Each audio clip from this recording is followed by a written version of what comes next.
Bears. Bears, bears, bears, bears. Bears drinking vodka, bears playing balalaika, bears roaming the streets of Moscow, bear as a pet in every Russian house. Why is Western world so fixated on bears when it comes to Russia? And why Russians themselves use it as a symbol of our country? This is a very confusing topic. Only a true Russian can explain it. But fear not, for I am a pure-blood Russian in 26 generations and I'm here to unravel this mystery.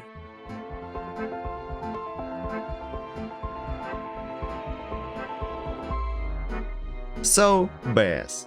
At first glance they seem like an obvious choice for a spirit animal of Russia. They are big, they are brutal, they love snow. At least this is a set of qualities that Russians want to be associated with. When a bear is mentioned as a symbol of Russia in, let's say, Europe, it reflects a completely different set of characteristics: barbarism, aggression, laziness. And let's be honest, a real bear is such a cowardly animal. Do you know any other animal weighing half a ton which can literally shit itself after an unexpected encounter with an opponent 10 times smaller? Not the best symbol for the country, although the symbols of some other countries are not better. The French chose a bird which doesn't even need a head. The Chinese chose an animal that doesn't give a damn about anything and basically too lazy to even have sex. And the Spaniards love their symbols so much that they regularly kill them for the amusement of the public. Well, nobody's perfect. But let's go back in time. How did it happen that Russia began to be associated with a bear? Of course, the obvious answer lies in paganism. The ancient Slavs worshipped bears. Indeed, many ancient finds indicate the presence of a bear cult among the ancient peoples of Russia. However, let's be honest. It is unlikely that the average Westerner had such a deep knowledge of the culture of the ancient Slavs. And actually the cult of the bear was characteristic for many peoples, not only for those who inhabited modern Russia. Therefore, there must be another reason. Let's go to the 16th century. Baron Sigismund von Haberstein, member of the Holy Roman Empire Imperial Council. His travel notes were the most detailed and thorough, and eventually they became a book called Notes on Muscovite Affairs. The book was not Russophobic at all. Bears just turned out to be a part of especially vivid, exotic and memorable stories about Moscow life. The first story was about the trained bears that were shown on Russian exhibitions, and second one was about the especially frosty and long winter of 1526, when starving bears, including those trained ones, started to attack people and even tried to break into houses. Actually, this story became the progenitor of those memes about bears walking around the cities of Russia. Over the next 100 years, other authors reprinted the words of von Haberstein, and the original meaning of the story was lost. As a result, the appearance of bears in villages and cities was perceived as a regular event for Russia as a whole. The next mention of Russian bears was not as funny. Europeans learned that Ivan the Terrible sometimes used bears as a method of execution. He was a man with a rich imagination. You can't take that away from him. The bear was already a feature of Russia, but still not its symbol. It became a symbol in the 18th century, thanks to Great Britain and its leading positions in the printing industry. It was the British who created a series of engravings on which Russia was embodied in a bear. And the first of them was the series called the European Race. And from that moment Russia began to appear as a bear in hundreds of English satirical engravings. But ultimately the negative image of the Russian bear in the Western world took shape because of the Crimea. What? 2014? Of course not, I'm talking about the Crimean War that started in 1853. And just then the final touches to the Russian bear were added by English and French propaganda. Stupidity, ignorance, bloodthirstiness.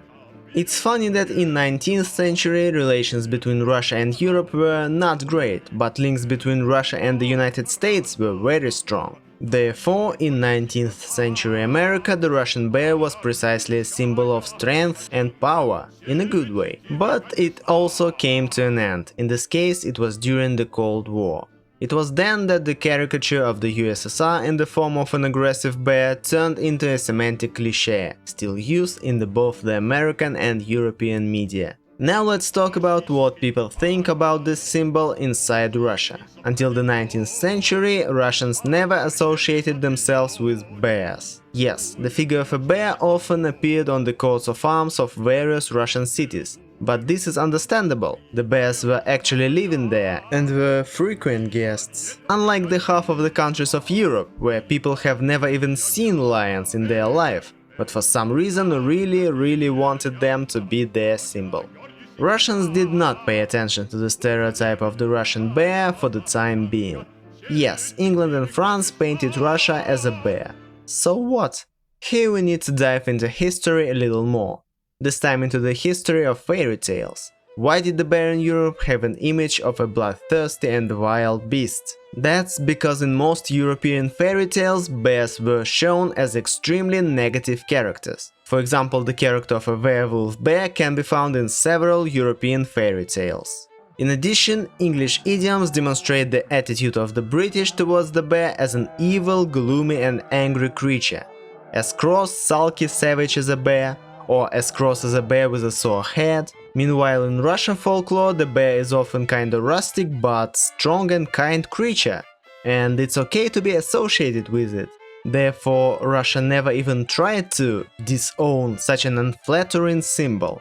Moreover, I think everyone remembers the main mascot of the 1980 Olympics in Moscow. Yes, it was a cute bear called Misha, to whom courage, patience and the desire to protect the weak were attributed, a great propaganda tool in the Cold War. Nowadays, the Russian bear has finally become a glorified symbol of modern Russia.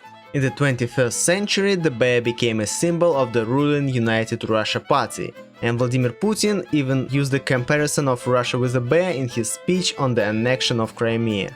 In 2009, a group of researchers conducted a sociological study to determine the perception of the image of a Russian bear as a symbol of Russia, inside Russia and abroad, namely in the United States, Washington. In the US, more than 40% of the respondents named the bear as a main symbol of Russia, while in Russia it was only in 4th place. For example, birch as a symbol of Russia is still more popular. But the interesting thing is that if the Americans still associate aggressiveness, cruelty and barbarism with the bear, then in Russia it means strength, clumsiness and power. Perhaps after all the bear is actually a really good analogy for a Russian person. Long hibernation and a short summer of a bear are similar to the life of a Russian peasant, with his short summer period of agricultural work and long winter evenings. However, next time you joke about polar bears crossing the streets of Moscow with balalaikas in their hands, remember that this is just a British propaganda tool that was successfully inflicted into your consciousness 200 years ago.